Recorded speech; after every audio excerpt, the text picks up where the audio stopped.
जय जोहार, नमस्कार। दैनिक छत्तीसगढ़ चैनल देख रहे हैं आप। छत्तीसगढ़ प्रदेश की तमाम महत्वपूर्ण बड़ी खबरों की शुरुआत सर्वप्रथम आज की पहली बड़ी खबर के साथ 25 साल बाद पट्टा वितरित किया गया। दरअसल राजिम से खबर, जहां नवापारा के आवासहीनों को लगभग 25 वर्षों का इंतजार बीते दिन खत्म हुआ, जब उन्हें लंबे समय से रह रहे उनके जगहों का मालिकाना हक प्रदान किया गया। नगर में 920 पात्रों में से 243 व्यक्तियों को पट्टा वितरण स्थानीय विधायक धनेंद्र साहू के द्वारा किया गया। इसके अलावा रायपुर जिले में सबसे पहले नवापारा नगर पालिका के लोगों को ये पट्टा वितरित किया गया। इसके अलावा गोबरा नवापारा में राजीव गांधी आश्रय योजना के तहत ये पट्टा वितरित किया गया है। स्थानीय लोगों को कांग्रेस पार्टी के मौजूदा सदस्यों ने दावा किया है कि इसके पूर्व नवापारा में वर्ष 1998 में पट्टा वितरित किया गया था, जबकि 25 वर्षों के लंबे इंतजार के बाद अब यह लोगों को लाभ मिला है। इसके अलावा वर्ष 2019 में गोबरा नवापारा के 21 वार्डों में तहसील कार्यालय के द्वारा ये सर्वे किया गया था। बस्तर में एक बार फिर से धर्मांतरण की चिलगारी सुलगती नजर आ रही है। सैकड़ों ग्रामीण कलेक्ट्रेट पहुंचे, जहां बोला कि जबरदस्ती बदलवा रहे हैं धर्म, संस्कृति को किया जा रहा है खत्म। दरअसल छत्तीसगढ़ के बस्तर में धर्मांतरण की एक आग एक बार फिर से सुलगती नजर आ रही है। महीने भर पहले बस्तर के जिस गाँव में दो पक्षों के बीच आपसी विवाद हुआ था, वह एक बार फिर से अब उसी गाँव में तनाव की स्थिति निर्मित हो रही है। गाँव के सैकड़ों आदिवासी कलेक्ट्रेट कार्यालय पहुंचे, प्रशासन को खबर की कि इलाके में जबरदस्ती तरीके से आदिवासियों का धर्म बदलवाया जा रहा है। रिश्तेदार आपस में लड़ रहे हैं। आदिवासी संस्कृति को पूरी तरीके से खत्म किया जा रहा है। इधर प्रशासन ने कार्यवाही करने की बात कही है। मामला बस्तर जिले के तोकापाल विकासखंड के भेजरी पदर और माकटेक गांव का है, जहां इस गांव के आदिवासी बीते दिन जगदलपुर के कलेक्ट्रेट पहुंचे और उनके मुताबिक भेजरी पदर समेत आसपास के गांवों में आदिवासियों से जबरदस्ती धर्म बदलवाया जा रहा है। ईसाई धर्म अपनाने से भाई भाई में झगड़ा हो रहा है, सभी आपस में लड़ रहे हैं। एक अच्छी खबर है, जहां पर रायपुर वासियों के लिए सर्वे को मंजूरी मिली है। शहर में 8 नए फ्लाईओवर और अंडरब्रिज बनने वाले हैं। खारून रिवर फ्रंट पर 7 नए पुल का निर्माण होने वाला है। शहर के सबसे व्यस्त चौराहों में शामिल तेलीबांधा थाना चौक पर फ्लाईओवर बनाने की मंजूरी मिल चुकी है। इसी के अलावा Shankar Nagar turning point, Telibandha canal linking road पर एसीबी ऑफिस के पास भी एक फ्लाईओवर निर्मित होने वाला है। इतना ही नहीं, 8 ऐसे चौक चौराहों का भी सर्वे कर लिया गया है, जहाँ ट्रैफिक जाम से राहत दिलाने के लिए फ्लाईओवर या फिर अंडरब्रिज बनाया जा सकता है। पीडब्ल्यूडी की रिपोर्ट के मुताबिक दक्षिण विधानसभा के 1 पश्चिम में, जबकि 3 में, इसके अलावा उत्तर में 1 तथा ग्रामीण में 2 फ्लाईओवर और इसके अलावा 1 अंडरब्रिज का निर्माण किया जाना तय हुआ है। इसी के साथ ही निर्माण में प्रारंभिक रूप से 1455 लाख रुपए खर्च किए जाएंगे। राज्य सरकार से बजट की स्वीकृति मिलने के बाद पीडब्ल्यूडी ने प्रारंभिक सर्वे करने के साथ ही जगहों की तय कर ली है। पहाड़ी कोरवा और बिरहोर जनजाति के युवाओं को नौकरी मिली। सीएम भूपेश बघेल ने पहले इसकी घोषणा की थी। अब 142 युवाओं को टीचर बनाया गया है। जसपुर जिले के पहाड़ी कोरवा और बिरहोर विशेष पिछड़ी जनजाति के 142 शिक्षित युवाओं को सरकारी नौकरी दी गई है। मुख्यमंत्री ने पहले ही पात्रता अनुसार नौकरी प्रदान करने की घोषणा की थी। घोषणा के अनुरूप ही इन युवाओं को शिक्षा विभाग में सहायक शिक्षक के पदों पर नियुक्ति प्रदान की गई है। कलेक्ट्रेट स्थित मंत्रणा सभा कक्ष में आयोजित नवनियुक्त कर्मचारियों के सम्मान समारोह में मुख्यमंत्री भूपेश बघेल वीडियो कॉन्फ्रेंसिंग के माध्यम से शामिल हुए। नवनियुक्त युवाओं से चर्चा कर बधाई एवं शुभकामनाएं दी गई। कार्यक्रम में आदिम जाति विकास मंत्री डॉक्टर प्रेमसाय सिंह टेकाम, उद्योग मंत्री कवासी लखमा और आदिम जाति विकास विभाग की संचालक सम्मी आबिदी भी शामिल रही। इन अभ्यर्थियों में हायर सेकेंडरी सर्टिफिकेट परीक्षा उत्तीर्ण 124, जबकि स्नातक उत्तीर्ण 11 और स्नातकोत्तर उत्तीर्ण 6 पहाड़ी कोरवा शामिल है। 30,000 युवकों को मई माह के प्रथम दिवस से बेरोजगारी भत्ता दिया जाएगा। 20 दिन में 91,000 से ज़्यादा एप्लीकेशंस आए हैं और बाकी आवेदनों पर भी अभी निर्णय लिया जा रहा है, रिव्यू प्रोसेस में है। दरअसल छत्तीसगढ़ सरकार की बेरोजगारी भत्ता योजना के तहत बेरोजगार युवाओं के लिए आवेदन में मुहर लगना शुरू हो चुका है। इसी के साथ ही 20 दिनों के भीतर 30,000 आवेदकों के बेरोजगारी भत्ता को अब तक स्वीकृति दे दी गई है, जिसके बाद अगले महीने से इनके बैंक खाते में 2500 रुपये प्रति महीने आने शुरू हो जाएंगे। जाएंगे। इन युवाओं को पैसों के अलावा कौशल विकास की ट्रेनिंग सरकार देने वाली है, जिससे जल्दी रोजगार प्रदान करने में थोड़ी सहायता होगी। इस योजना की शुरुआत मुख्यमंत्री भूपेश बघेल ने 1 अप्रैल 2023 को की थी। योजना के तहत अब तक बेरोजगारी भत्ता के पोर्टल पर 91,049 आवेदन अब तक आए जा चुके हैं। रायपुर से ही खबर, जहां रोड टैक्स में 50% की छूट पर 1000 करोड़ के रिकॉर्ड वाहन बिके हैं। दरअसल ऑटो एक्सपो का आयोजन रायपुर के साइंस कॉलेज मैदान पर किया गया था 24 मार्च से 18 अप्रैल तक, और इस दौरान 26 दिन में रिकॉर्ड स्तर पर 1000 करोड़ से ज़्यादा के कुल मिलाकर 11,264 वाहनों की बिक्री हुई है। इनमें लाइफ टाइम टैक्स देने वाली 7,200 वाहनों को राज्य सरकार द्वारा 50% रोड टैक्स में छूट दी गई थी। इससे परिवहन विभाग को तकरीबन 29 करोड़ का राजस्व और खरीदारों पर 29 करोड़ रुपए की छूट मिली है। इनमें सबसे ज़्यादा 5,200 दोपहिया जबकि 3,860 कार शामिल है। इसके अलावा राडा अर्थात रायपुर ऑटोमोबाइल डीलर एसोसिएशन के अध्यक्ष विवेक गर्ग के मुताबिक ऑटो एक्सपो 2023 के दौरान कुल मिलाकर 11,264 वाहन बिके। लू का खतरा मंडराता नजर आ रहा है, जिसको लेकर श्रमिकों से दोपहर 12 बजे से 3 बजे तक बाहर काम लेने पर रोक, ट्रैफिक संभालने के लिए युवा अमला लगेगा। इसके अलावा बस स्टैंड में पानी और प्राथमिक उपचार की व्यवस्था की जा रही है। छत्तीसगढ़ के अधिकांश इलाकों में दोपहर का तापमान 43 डिग्री या इससे ऊपर होने की वजह से राज्य शासन ने पहली बार 16 ऐसे सरकारी विभागों के लिए दोपहर में काम को लेकर एक्शन प्लान तैयार किया है, जिनके कर्मचारियों की तैनाती अमूमन फील्ड पर रहती है। जैसे कि श्रम विभाग को निर्देश दिए गए हैं कि श्रमिकों को दोपहर 12 बजे से 3 बजे के बीच बाहर काम करने पर रोक सुनिश्चित की जाए।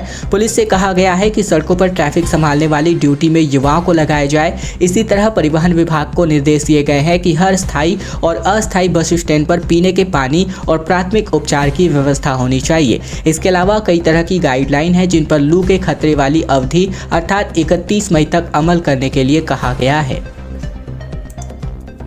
अबूझमाड़ सहित कुल 23 गांव के ग्रामीण यहां पर लामबंद हुए हैं और कलेक्टर से इसकी मांग की गई है। छत्तीसगढ़ के नारायणपुर जिले के अबूझमाड़ सहित जिले के दूरस्थ अंचल के तकरीबन 30 गांव के ग्रामीण वनोपज के दाम को बढ़ाने को लेकर लामबंद हुए।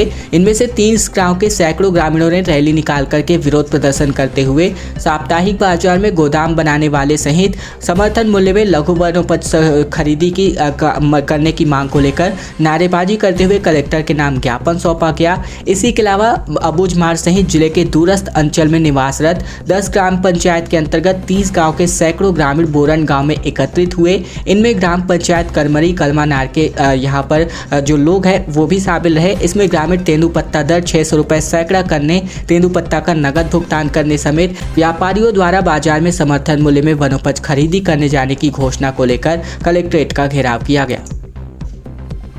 शरारती तत्वों का कारनामा देखने को मिल रहा है। तेज हवा के कारण जंगल में आग फैली हुई है। वन विभाग ने अपनी जागरूकता अभियान की शुरुआत की है।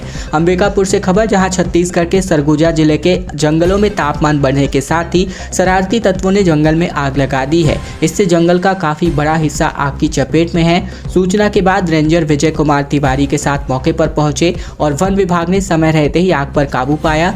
जंगल में लगी आग को पूरी तरीके से बुझा दिया गया। इसी के साथ ही लोगों को जंगल में आग न लगाने की समझाइश दी गई है। रविशंकर विश्वविद्यालय दीक्षांत समारोह में 3 साल के टॉपरों को एक साथ गोल्ड मेडल दिए जाने को लेकर एनएसयूआई ने अपना विरोध जताया है। पंडित रविशंकर शुक्ल विश्वविद्यालय के आगामी दीक्षांत समारोह में एक नहीं बल्कि अब 3 साल के टॉपर छात्रों को गोल्ड मेडल्स दिए जाएंगे। विश्वविद्यालय प्रबंधन ने पहले सिर्फ एक सत्र अर्थात 2021-22 के टॉपरों को सम्मानित करने की योजना बनाई थी। एनएसयूआई और पूर्व छात्रों के विरोध के बाद विश्वविद्यालय प्रबंधन 2019-20, 2020-21 और 2021-22 तीनों सत्र के टॉपर्स को गोल्ड मेडल और डिग्री देने का ऐलान कर रही है। इससे संबंधित अधिसूचना जल्द ही जारी होने वाली है। गौरतलब है कि रविशंकर विश्वविद्यालय का दीक्षांत समारोह 15 मई के बाद आयोजित किया जाएगा। राजभवन से आरक्षण विधेयक लौटाए जाने की खबर यहां पर झूठी निकली, फेक न्यूज वायरल हो रहा है। मंत्री चौबे ने इस पर अपना बयान जारी किया था। छत्तीसगढ़ में अनुसूचित जाति, अनुसूचित जनजाति, ओबीसी और ईडब्ल्यूएस को 76% आरक्षण दिए जाने के संबंधित पारित संशोधन विधेयक राजभवन से लौटाए जाने की खबर झूठी निकली है। विधेयक लौटाए जाने की खबर पर राजभवन के पीआरओ का कहना है कि हमारी ओर से बिल वापस करने को लेकर कोई भी जानकारी नहीं दी गई है। आरक्षण बिल वापस किया गया ऐसी कोई जानकारी नहीं है।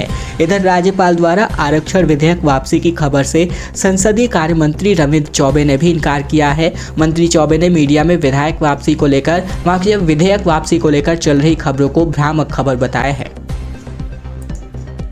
कर्नाटक तेलंगाना के बाद अब छत्तीसगढ़ भाजपा आदिवासी पुरखौती सम्मान और परिवर्तन यात्रा निकालने वाली है। गुजरात त्रिपुरा की तर्ज पर छत्तीसगढ़ भाजपा की चुनावी सारथी भी प्रधानमंत्री नरेंद्र मोदी का चेहरा और यात्राएं होंगी। कर्नाटक तेलंगाना के बाद अब छत्तीसगढ़ में भी यात्रा फॉर्मूला लागू होने जा रहा है। छत्तीसगढ़ विधानसभा चुनाव के लिए 6 महीने बाकी है।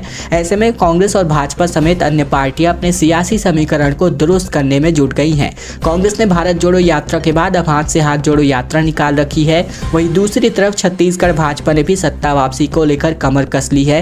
पूरे प्रदेश में जोर शोर के साथ सभी मोर्चों और प्रकोष्ठों ने अपनी ताकत झोंकी है। बिहान समूह की महिलाओं का दर्द छलकता नजर आ रहा है। सरकारी योजनाओं की सबसे अहम कड़ी फिर भी महीने में मिलते हैं केवल 1500 रुपए। दरअसल जहां एक और शासन प्रशासन द्वारा महिलाओं के लिए सशक्तिकरण को लेकर तमाम दावे किए जाते हैं, दूसरी ओर जमीनी हकीकत ठीक इसके विपरीत दिखाई पड़ती है। ऐसे ही एक मामला देखने को मिल रहा है जहाँ बिहान समूह की कैडर महिलाएं पिछले 34 दिनों से अपनी 3 सूत्री मांगों को लेकर प्रदर्शन कर रही हैं, परंतु अब तक इनकी कोई सुध लेने वाला दिखाई नहीं पड़ता। राजनांदगांव जिले के डोंगरगढ़ में स्थानीय तहसील कार्यालय के सामने बिहान कैडर की महिलाएं अपनी मांगों को लेकर प्रदर्शन में डटी हुई हैं। प्रदर्शन कर रही इन महिलाओं ने मीडिया के सामने अपने दुख और पीड़ा को जाहिर किया।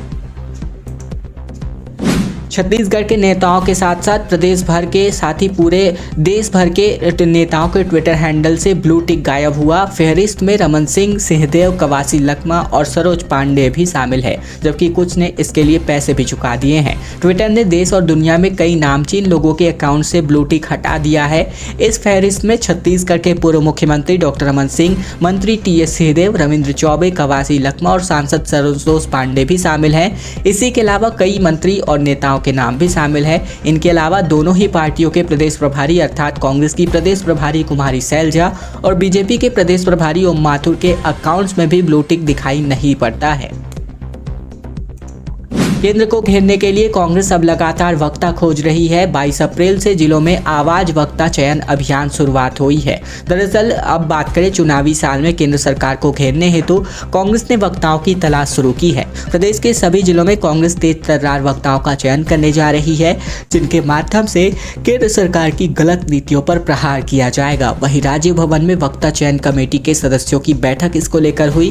प्रदेश भर में तकरीबन 330 वक्ताओं की खोज होने वाली है, जो आगामी 22 से 30 अप्रैल तक चलेगी।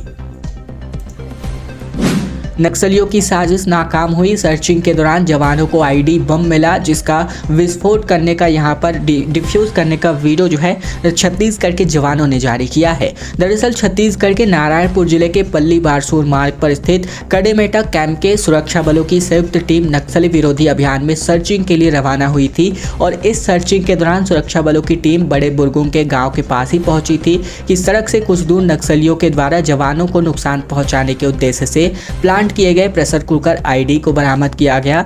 इस आईडी बीडीएस की टीम ने सुरक्षित तरीके से इसको विस्फोट करके नष्ट कर दिया। इससे एक बड़ी दुर्घटना होने से टल गई।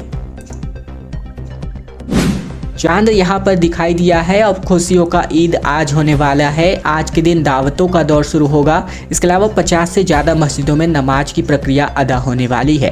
रमजान के 29वें रोजे का चांद दिखाई देने के साथ ही तय हो गया है कि अब ईद आज के दिन मनाई जाएगी। इसके अलावा अगर बात करें तो मस्जिदों में सायरन और मैदानों में गोला फोड़ करके ईद मनाने का ऐलान किया गया। लोगों में एक दूसरे को गले लग करके चांद दिखने की मुबारकबाद दी गई और अब आज के दिन ईद की नमाज 50 से ज़्यादा मस्जिदों और ईदगाहों में होने वाली है। सबसे पहली जगह जमात छोटा पारा मस्जिद में और आखिरी जमात सुबह 11 बजे बैजनाथ पारा मदरसा में होने वाली है। डिवाइडर से एक तेज रफ्तार कार जा टकराई, 2 युवकों की मौके पर ही मौत हो गई। रायपुर में हुए सड़क हादसे में 4 लोगों के हालात गंभीर है, जिनका अस्पताल में इलाज जारी है। रायपुर में हुए सड़क हादसे में 2 युवकों की मौत हो गई। इस सड़क हादसे में 4 लोग गंभीर रूप से घायल हैं, जिनका निजी अस्पताल में इलाज चलाया जा रहा है। घटना 19-20 अप्रैल को देर रात 3 बजे की बताई जा रही है। माना इलाके में हुए इस हादसे की पुलिस जाँच कर रही है। माना थाने की पुलिस के मुताबिक कार की रफ्तार तेज होने की वजह से ये भीषण हादसा हुआ। जिस जगह पर कार डिवाइडर से जा टकराई है वहां एक मोड़ था। स्पीड अधिक होने की वजह से कार नियंत्रित नहीं हो सकी और डिवाइडर से जा टकराई। खैर दोस्तों, आज की खबरों का सिलसिला बस यही तक का था। अगर आपको यह वीडियो पसंद आए तो वीडियो को लाइक करना मत भूलेगा। चैनल पर नए हैं तो चैनल को सब्सक्राइब करना मत भूलेगा, ताकि प्रतिदिन की महत्वपूर्ण खबरें छत्तीसगढ़ समाचार रोजाना हम आप तक ठीक इसी प्रकार पहुंच